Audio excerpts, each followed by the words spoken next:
अधिकारीगण और उपस्थित जनसमूह, आप सभी को प्रणाम करता हूं। आज हिंदी दिवस समारोह है। इस अवसर पर मैं अपनी बात कहने के लिए उपस्थित हुआ हूं।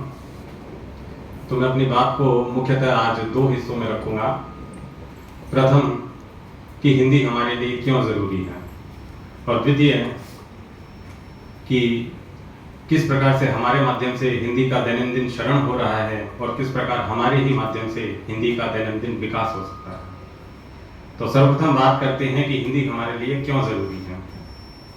इसके अनेक कारण हो सकते हैं, किंतु सर्वप्रमुख कारण जो है वह यह कि हिंदी हमारी मातृभाषा है और व्यक्ति जितनी सहजता से चिंतन अपनी मातृभाषा में कर सकता है वह किसी अन्य भाषा में नहीं कर सकता।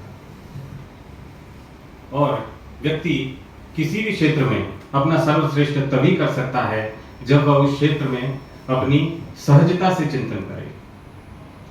जैसे भारत का नाम रोशन करने वाली जिन भी प्रतिभाओं के मौलिक कामों को हम सलाम करते हैं, उनमें से अधिकांश ने अपनी प्राथमिक शिक्षा अपनी मातृभाषा में पाई है।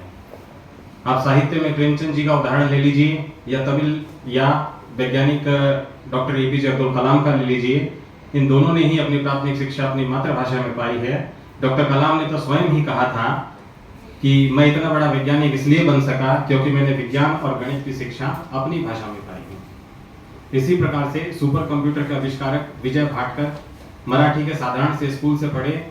भारतीय अंतरिक्ष अनुसंधान संगठन के चेयरमैन रहे प्रोफेसर एनजी के मेनन 12वीं तक मलयालम के स्कूल में पढ़े, जबकि हरित क्रांति के जनक प्रोफेसर एम एस स्वामीनाथन, जिनका कल ही देहांत हुआ है, उन्होंने भी अपनी मानसिक उर्वरता तमिल में ही पाई। इन सभी उदाहरणों से हम ये निष्कर्ष निकाल सकते हैं कि इस देश को सर्वश्रेष्ठ वैज्ञानिक, सर्वश्रेष्ठ व्यापारी और सर्वश्रेष्ठ लेखक केवल अपनी भाषा में ही मिल सकते हैं।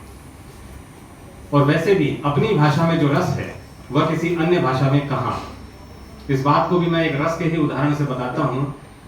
यदि मैं आप लोगों से पूछूं कि हमारे घर में खाना कहाँ बनता है, तो हम में से अधिकांश का उत्तर होगा किचन में, क्योंकि किचन शब्द ने हमारे हिंदी के शब्द रसोई को प्रतिस्थापित कर दिया है। और वैसे भी आज की युवा पीढ़ी रसोई जैसे शब्दों का प्रयोग करना पिछड़ेपन का जो तक समझने लगी है। यदि मैं उन्हीं बुद्धिजीवियों से पूछूं कि किचन को किचन क्यों कहा जाता है, तो शायद उनके पास उत्तर नहीं होगा, क्योंकि उनकी भाषा में वो वैज्ञानिकता नहीं है। जबकि किसी हिंदी भाषी से पूछा जाए तो उसका उत्तर ये होगा कि हिंदी में रसोई को रसोई इसलिए कहा जाता है क्योंकि रसोई दो शब्दों के मेल से बना है, रस और ओई, जिसका अर्थ है कि ऐसा स्थान जहां रस बनता है। अब आप कहेंगे कि रसोई में तो भोजन बनता है, तो उसका उत्तर ये होगा कि भोजन किसे कहते हैं। भोजन उसे कहते हैं जिसमें 6 रस हों: मधुर रस, अम्ल रस, लवण रस, कटु रस, कषाय रस और तिक्त रस। तो ऐसी वैज्ञानिकता से जिस भाषा में शब्दों का निर्माण किया गया है, उसके प्रयोग में हमें कैसी हिचक होनी चाहिए, इस पर बात करने के लिए हम इस सभागार में आज हिंदी दिवस समारोह में एकत्र हुए हैं। एक और उदाहरण देकर मैं अपनी भाषा की श्रेष्ठता को सिद्ध करूंगा कि यदि आप हिंदी में देखिए, हिंदी में जैसे हम शब्दों का प्रयोग संदर्भ अनुसार करते हैं। पानी है, यदि मैं कहूं कि मुझे पानी पीना है, तो मैं पानी का ही प्रयोग करूंगा, लेकिन उसी पानी को जब मैं भगवान को अर्पित करूंगा तो मैं ये कहूंगा कि मैं शिवलिंग पर जल चढ़ा कर आ रहा हूं। तो संदर्भ अनुसार शब्द बदल गया। लेकिन अंग्रेजी पराई भाषा से हम तुलना करें तो वहां वो वाटर ही रहना, आप पियोगे भी वाटर ही, भगवान पर भी वाटर ही चढ़ाओगे। तो जिस भाषा की शब्दावली इतनी विस्तृत है, जिस भाषा में इतनी वैज्ञानिकता के साथ शब्दों का निर्माण हुआ है, उस भाषा को व्यवृत करने में हमें झिझक क्यों होनी चाहिए? जबकि हम कर क्या रहे हैं, उसको व्यवृत करते समय हम उच्चारण संबंधी अशुद्धता करते हैं, हम उसमें वर्तनी संबंधी अशुद्धि करते हैं, और इस प्रकार से हम उसका दिनों दिन शरण कर रहे हैं। इसी में मैं आपको एक उदाहरण दूंगा, जैसे फिल्म से ले लेते हैं। दक्षिण भारतीय फिल्में बहुत मशहूर हैं, हमने देखी है। नागार्जुन की फिल्में आपने बहुतों ने देखी होंगी। नागार्जुन अपनी फिल्मों में जैसे एक सूर्या डॉन का किरदार बहुत अदा करता है। सूर्या भाई कहते हैं जिसको। आप क्रिकेट देखते हो, आप कमेंट्री सुनते हो, सूर्य कुमार यादव को भी सूर्या कहा जाता है, लेकिन व्याकरण की दृष्टि से, हिंदी व्याकरण की दृष्टि से बिल्कुल गलत है। आप किसी को सूर्या बहन तो कह सकते हो, पर सूर्या भाई नहीं कह सकते, क्योंकि सूर्या स्त्रीलिंग शब्द है। सूर्या का अर्थ होता है सूर्य की पत्नी। अब ठीक है, क्रिकेट के जानकारों को या फिल्म समीक्षकों को तो ये जानकारी नहीं होगी, परंतु इस शब्द पर आपत्ति व्याकरणविदों को तो उठानी चाहिए कम से कम, ताकि आम जनमानस में ये शब्द स्थापित होने से बचें। इसी तरीके के और शब्द हैं, जैसे कृष्ण है। हम कृष्ण को अंग्रेजी स्कूलों में कृष्णा कह देते हैं, राम को रामा कह देते हैं, जबकि ये हिंदी की दृष्टि से पूरी तरह से गलत है।